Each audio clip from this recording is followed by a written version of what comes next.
it's your girl. My people, my people. Okay, no, not today. At least not right now. It's not all the time that we are doing political, because these politicians, they never get to us. Let's just talk about regular people that are doing amazing things in Nigeria. First of all, guys, let me ask you, how would you like to never have to buy fuel ever again?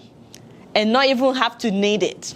Wouldn't that be amazing? Well, sit down tight. Let me tell you about one man that is making this possible in Maiduguri, Borno State. Ladies and gentlemen, please meet 29-year-old Mustafa Gagibo in Maiduguri, Borno State, who's turning regular minibuses into electric minibuses.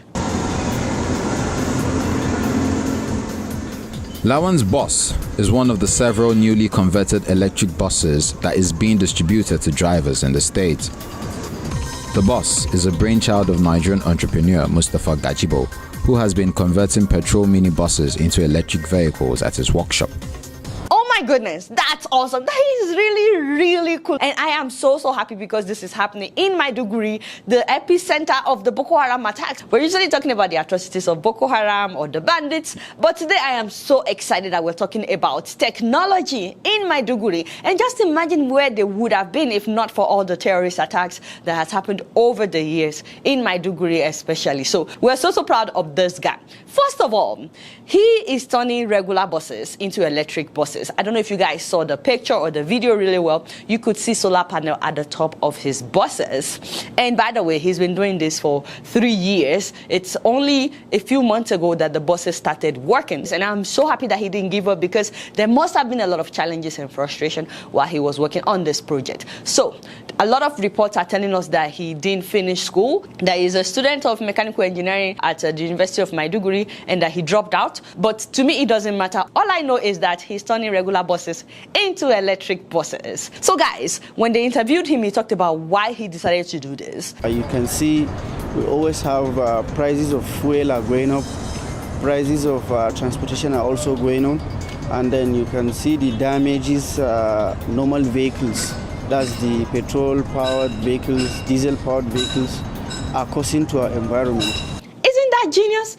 We have fuel scarcity. Like every few months, people are lining up to buy fuel in Nigeria. Instead of just complaining, he decided to do something about it. How many mechanical engineering graduates do we have in Nigeria? Plenty, millions. And I'm not saying that they're not doing anything. I'm just saying that he is putting his knowledge into use. Let him be a challenge to you today. What can you do? Now, let me tell you why I love what he's doing. First of all, he's making these buses, and then he has drivers that are coming into his shop that he's employing to drive these buses. And so they are taking these buses out there on the streets already. And his buses are preferred to regular buses. You know why? Customers are enjoying the car because they are sitting comfortable.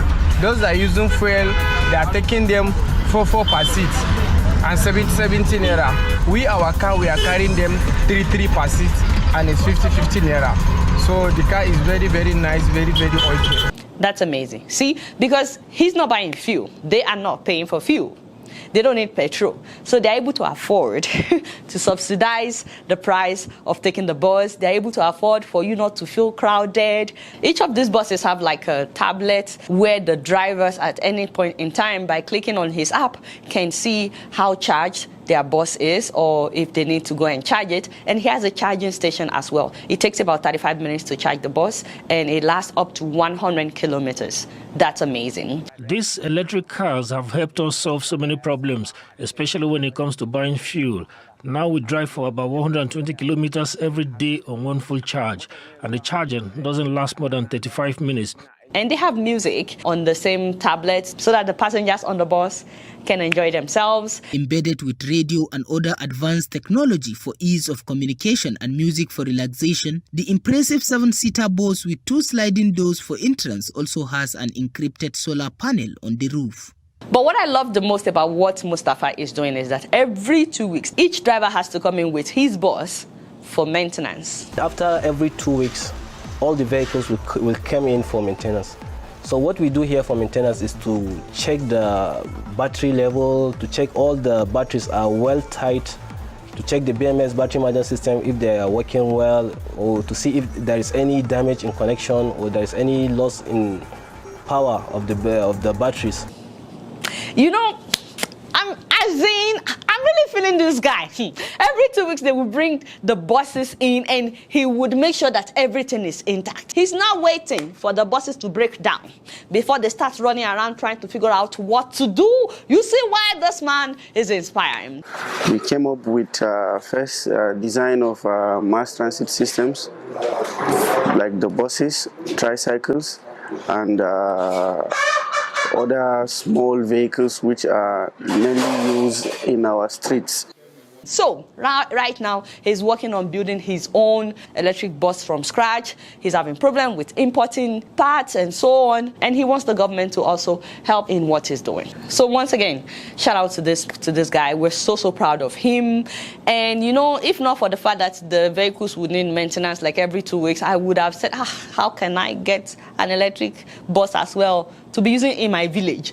So since I cannot be going to Bono every 2 weeks for maintenance, please, all the engineers in my village, I'm just begging, I'm not going to call out any names. All of you that are engineers in my village or engineering students, can you also please come up with something like what Mustafa is doing? Just imagine if we have Mustafa in every single state of Nigeria. Slowly we can start transitioning into electric vehicles. And you guys know all the advantages of electric vehicles that I've talked about on the show, preventing air pollution and the fact that you don't have to pay for fuel ever again. So please help your girl, help me somebody.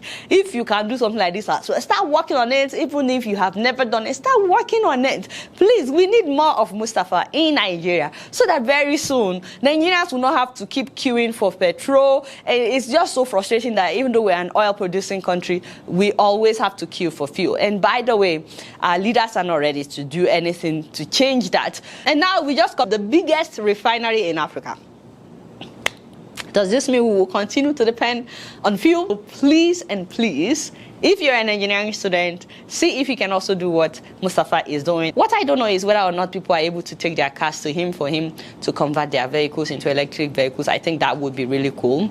Now, as I conclude his story, I want to point out the fact that he's employing people, and they are all young people, the people that he's employing.